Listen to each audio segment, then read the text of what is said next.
नमस्कार। एक बार पुनः स्वागत है आप सभी का हमारी हिंदी की इस कक्षा में। कल की कक्षा में हम लोगों ने हिंदी साहित्य के इतिहास को जाना।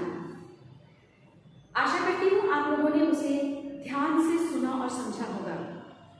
आज हम उसे हिंदी साहित्य के इतिहास में आगे के पड़ाव को सीखने जाना चाहते हैं। जैसा कि मैंने कल भी कहा था कि मूल रूप से हम लोग 4 प्रकार के कालों के आधार पर हिंदी साहित्य का अध्ययन करते हैं। आदिकाल, भक्ति काल, रीति काल और आधुनिक काल, जिसमें हमने भक्ति काल और रीति काल को मध्यकाल के अंतर्गत रखा था। आज मैं छोटी सी चर्चा इनकी प्रवृत्तियां अर्थात इनकी विशेषताओं के लिए करने जाने जा रही हूँ। आदिकाल का समय जो बिल्कुल प्रारंभिक समय था, उस प्रारंभिक समय के अंदर राजाओं महाराजाओं का चित्रण मिलेगा, रानियों महारानियों का चित्रण मिलेगा, प्रकृति का चित्रण दिखाई देता है हमें। लेकिन युद्धों के वर्णन के कारण, जाहिर बात है राजा महाराजा है तो युद्धों का वर्णन होगा, तो युद्धों के वर्णन के कारण समय की जब आप चर्चा करेंगे, ध्यान देंगे 1050 से लेकर 1375 तक का समय है। इतना लंबा कालखंड और ऐसा साहित्य जिसके अंदर केवल राजा महाराजा युद्ध, बस इसी का चित्रण दिखाई देता है ज्यादा से ज्यादा। तो एक समय ऐसा आया कि लोग टूट गए, समाज टूट गया, संस्कृति के अंदर इस प्रकार से बिखराव दिखाई देने लगा था कि लोग कुछ अच्छा चाह रहे थे, कुछ संतोषजनक चाह रहे थे, शांति चाहिए थी सबको मन की। ऐसी स्थिति में कालखंड आया भक्ति काल का। इसके पश्चात जो हम भक्ति काल की बात कर रहे हैं, इस भक्ति काल के अंदर भक्ति से संबंधित इष्ट ईश्वर से आराधना की, उपासना की, इस प्रकार के साहित्य को देखने का हमें अवसर मिला। हम इसी की चर्चा आज के इस पाठ में करने जा रहे हैं। आज की इस हमारी कक्षा में करेंगे हम इसके ऊपर विस्तार से। मैं प्रक्रिया की तरफ पहले आगे बढ़ूंगी, उसके बाद हम इस विषय पर आएंगे। भक्ति काल का समय जो काफी लंबे समय तक वो चला, 1375 से लेकर 1700 तक जो चला, उसके पश्चात रीति काल का आरंभ हुआ। रीति काल वो समय था जिस रीति काल के अंदर लोगों ने रीतियों का पालन भी किया और रीति से अलग होकर, उससे मुक्त होकर भी चीजों की रचना की। लेकिन इस काल के अंदर श्रृंगार को, अलंकारों को, चमत्कारिक भाषा का बहुत ज्यादा वर्णन था, इसलिए इस प्रकार के काव्य साहित्य का भी अध्ययन आपकी पुस्तकों के अंदर आपको कम दिखाई देता है। जहां तक बात है आधुनिक काल की, आज भी चल रहा है। हम संवत 1900 से लेकर आज तक उसी का अध्ययन पठन ज्यादातर अपनी पुस्तकों के अंदर देखते हैं। इस आधुनिक काल के अंदर गद्य और पद्य विधाओं का विभाजन हुआ और उसका पठन पाठन अध्ययन अध्यापन प्रारंभ हुआ था। इनकी चर्चा हम अपनी अगली कक्षा में करेंगे। आज की कक्षा में बात करें भक्ति काल की। मैंने जैसे कल भी कहा था, ये वो काल था जिसे स्वर्ण युग कहा गया। आप लोगों के लिए बहुत महत्वपूर्ण है कि आप इस शब्द को याद रखें, इसको ध्यान में रखें। स्वर्ण युग अर्थात स्वर्ण काल इसे कहा गया। क्यों कहा गया? चर्चा मैंने थोड़ी देर पहले जैसे की है। ये वो काल था जो सबको सुकून देने के लिए आया था, आनंद देने के लिए आया था, क्योंकि ये ईश्वर आराधना का काल था। इष्ट की उपासना करने से, प्रार्थना करने से मन को निश्चित ही शांति तो अवश्य मिलती है। लेकिन समस्याएं देखिए, समस्या भी कहना चाहिए, कार्य से तो यही होगा कि कोई भी अपने इष्ट को किसी भी रूप में उसकी आराधना कर सकता है। तो यहाँ पर इस रूप से देखें तो 2 शाखाएं विभाजित हुई हैं। एक शाखा का नाम है साकार भक्ति काल है जो, और एक शाखा है निराकार।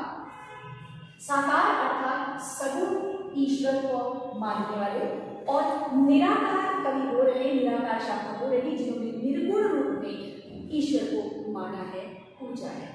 सगुण से भी प्राय फिर से वही जो मानते हैं कि ईश्वर का कोई रूप, कोई रंग है, ईश्वर का कोई रूप, कोई रंग है। लेकिन निर्गुण निराकार जो कवि हैं, साहित्यकार हैं, वो कहते हैं किसने देखा है परमात्मा को, उसका कोई रूप नहीं है, कोई रंग नहीं है। इस प्रकार से 2 अलग अलग विचारधाराओं में भक्ति की, उपासना की बात की गई, साहित्यकारों ने लिखा है। अब भक्ति काल के अंदर जब हम साकार की बात करते हैं तो साकार पुनः फिर से 2 शाखाओं के अंदर विभाजित है। ध्यान देंगे, साकार रूप के अंदर अंदर, क्योंकि हिंदी साहित्य है हमारे परंपराओं से जो चला आ रहा है, हमारा काल, हमारे सनातन सभ्यता के अंदर हम देखते हैं देवी देवताओं का युग माना गया है। इस काल के अंदर विशेष रूप से दो ही प्रकार के ऐसे चरित्र थे जो लोगों के दिलो दिमाग पर छाए हुए थे।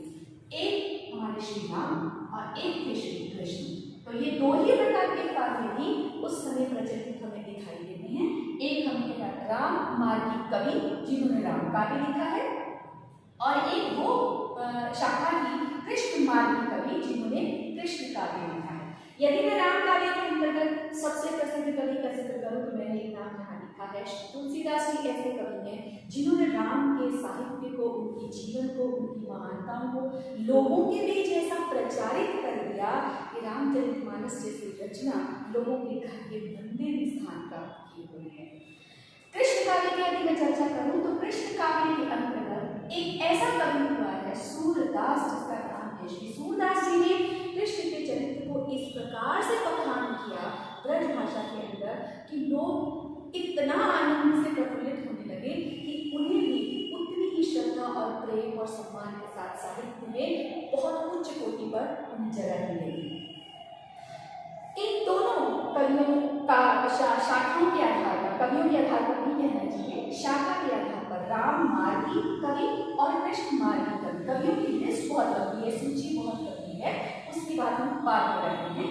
यहाँ हम इसके बाद निराकार शाखा की बात करते हैं। निराकार जो धारा रही है उस धारा के अंदर भी ठीक उसी प्रकार से जो रूप और रंग ईश्वर का नहीं मानते हैं, उसके आधार पर भी दो प्रकार के विचारधाराओं में बदली है। उनमें से हम एक को कहते हैं संत काव्य और एक को कहते हैं सूफी काव्य। संत काव्य को लिखने वाले कहलाए संत कवि और सूफी काव्य को लिखने वाले कहलाए सूफी कवि। यहाँ संत काव्य शब्द से आपको थोड़ा अंदाजा हो रहा होगा, सज्जनता की बात करने वाले, ज्ञान की बात करने वाले, उपदेशात्मक रूप से लोगों के बीच में अच्छी नीतियों को प्रचारित करने वाले लोगों को संत काव्य के अंदर शामिल किया गया। ऐसे साहित्यकार ने लोगों को ज्ञान दिया, उपदेश दिया, इसलिए इस शाखा को, इस काव्य के साहित्यकार को ज्ञान मार्गी कवि भी कहा जाता है। आप लोगों ने दोनों के रूप में कवि को, रहीम को, इनको सुना है। ये इसी शाखा के अंतर्गत एक श्रेष्ठ कवि के रूप में हमारे सामने आते हैं हिंदी साहित्य के अंतर्गत। यहाँ सूफी काव्य की चर्चा करेंगे। सूफी काव्य में भी आप लोगों ने और कहीं सुना हो या ना सुना हो, फिल्मों के अंदर जरूर सुना होगा, सूफी गीत लोग सुनते हैं। उन शाखा को हम प्रेम मार्गी शाखा की कहते हैं। जैसे संत काव्य ज्ञान मार्गी है, वैसे ही सूफी काव्य प्रेम मार्गी है। ये प्रेम का संदेश देता है, प्रेम की बात करता है। ध्यान दीजिएगा, प्रेम शब्द कहते ही हमारे दिमाग में किसी और रूप से नायक नायिका के चित्रण होने लगते हैं। यहाँ उससे अभिप्राय नहीं है, यहाँ ये प्रेम साधारण नायक नायिका के प्रेम की तरफ इशारा नहीं कर रहा है। ये प्रेम निश्चित रूप से ध्यान दीजिएगा निराकार ईश्वर और उसके बाद भक्ति, ईश्वर की भक्ति की तरफ इशारा कर रहा है।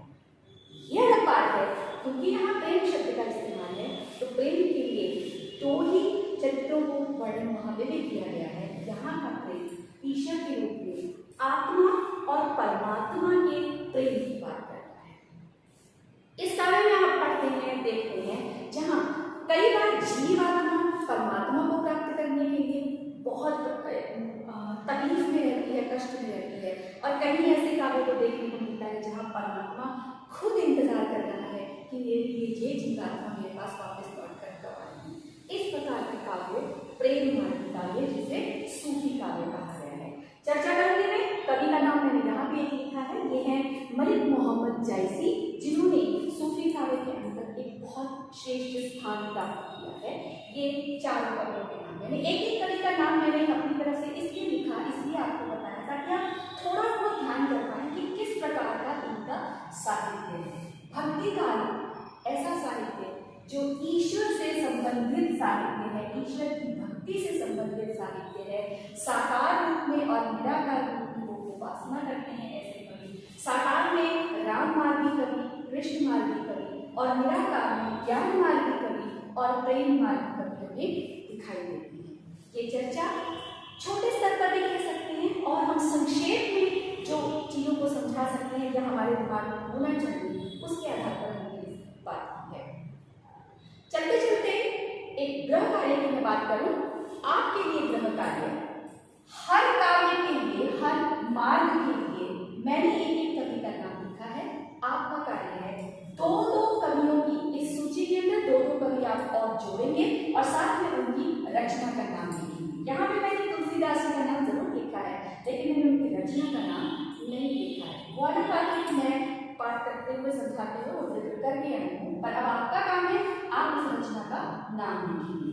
इनकी एक रचना का नाम और ठीक इसी प्रकार से दो और कवियों का आप उदाहरण लाएंगे और उनकी रचनाओं को लिखेंगे। इसके अलावा कृष्ण काव्य के अंतर्गत अष्टछाप कवियों का जिक्र किया जाता है। अष्टछाप कवियों का नाम लिया जाता है, विशेष रूप से अष्टछाप कवि। कौन से हैं अष्टछाप कवि? इनको आपको लिखना है और ये नाम से समझ में आना चाहिए। ये 8 कवि होंगे जिनमें से एक नाम श्री सूरदास जी का है जो यहाँ पे लिखा गया है। तो ये है संक्षेप में भक्ति काल का साहित्य, स्वर्ण युग का साहित्य, स्वर्ण काल का साहित्य जो ईश्वर आराधना से संबंधित है। और आपकी पाठ्य पुस्तक में हम इसी भक्ति काल के बहुत सारे कवियों को और कुछ श्रेष्ठ कवियों को तो निश्चित रूप से पढ़ने वाले हैं। तो आप थोड़ी सी तैयारी शुरू में करें, उनके बारे में जानें, समझें, तो उनके रचनाओं को भी, उनके साहित्य को भी बेहतर समझ पाएंगे, सीख पाएंगे। तो पढ़ते रहिए, सीखते रहिए। धन्यवाद। शुभ दिन।